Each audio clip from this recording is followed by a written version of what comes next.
गंबट में ख़बर शामिल कंदासीं त पूज हिंदू पंचायत पारां लाल साईं जो चालीहो साहिब धर्मी ॾिणु मल्हायो। अबिलवाह हिंदू पाड़े में धूमधाम सां रैली कढी वई, जेका शहर जे मुख़्तलिफ़ चौकनि खां थींदे रोड़ी कैनाल ते पहुती, जिते दरिया बादशाह खे गुलनि सां भेटा पेश कई वई। रैली में शरीक हिंदू बिरादरी माण्हुनि डॉक्टर लाल कुमार जयप्रकाश उर्फ़ बीबो, डॉक्टर हरेश कुमार जीसाणी, हरदीप कुमार ऐं ॿियनि चयो त सिंध सूफ़ी औलिया जी धरती आहे, जिते प्यार, अमन ऐं मोहबत भाईचारे जो पैगाम मिले थो। लाल साईं जी रैली में पूजा पाठ करे रोड़ी कैनाल दरिया खे गुलनि सां भेटा पेश करे प्रार्थनाऊं कयूं ऐं मुल्क खुशहाली ऐं सलामती लाइ दुआऊं पिणु घुरियूं।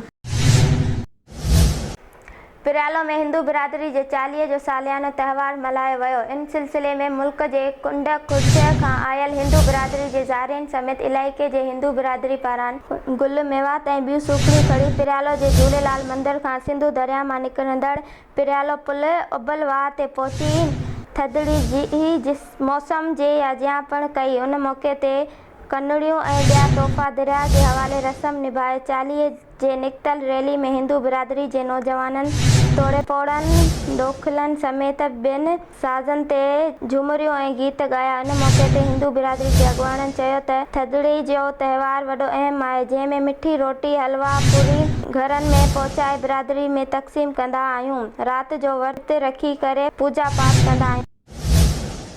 बिटशा में ख़बर शामिल कंदासीं त हज़रत शाह अब्दुल लतीफ़ भिटाई जे 280 उर्स मुबारक जूं तक़रीबूं एक्सीलेंस हॉल में सक़ाफ़त खाते तरफ़ां अदबी कॉन्फ्रेंस मुनक़द कई वई आहे। तालीम जे निगरान वफ़ाक़ी वज़ीर मदद अली सिंधी अदबी कॉन्फ्रेंस में शिरकत कई आहे।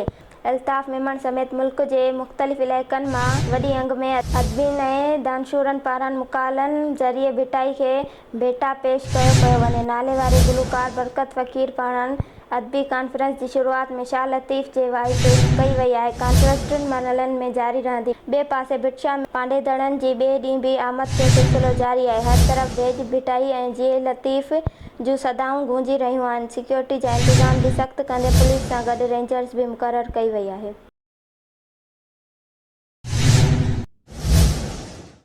बिटशा में उर्स मुबारक जे पहिरें ॾींहं ते सिंध जी सक़ाफ़ती रांदि मल्ल जा मुक़ाबला मुनक़द कया विया। सिंध ऐं बलोचिस्तान सां लाॻापियल मल्ल पहलवाननि में पहिरें, ॿिएं ऐं टिएं जोड़ जी मल्ल पहलवाननि में मुक़ाबला थिया। पहिरें जोड़ में अब्दुल सलाम कवच, मंठार भुक्ती, हाकिम कवच, कुर्बान होतीपोटो, शेबान शर, मुबारक मल्ला, शरीफ रवाण, शेर चाचड़, बरकत मल्ला, सफदर आलमाणी। ॿिएं जोड़ में वाजिद कोरी, रिज़वान कोरी, ओशाक शाबानी, फिदा चना, हुज़ूर बख्श ज़रदारी ऐं टे जोड़ गुलाम हुसैन पठान, चनेसर ख़ासकेली, हुबदार ज़रदारी, अली खान चंड, सदाम मल्ला, कूलर ज़रदारी, सरमत कातियार ऐं ॿिए मल्ल पहलवाननि में मुक़ाबला देर ताईं जारी रहिया। सिंध जे सक़ाफ़ती रांदि मल्ल जा मुक़ाबला ॾिसण लाइ हज़ारे शाइक़ीन मलाखड़ा ग्राउंड में पहुची विया। शाइक़ीननि पारां मल्ल पहलवाननि खे भरपूर दाद ॾिनो वियो।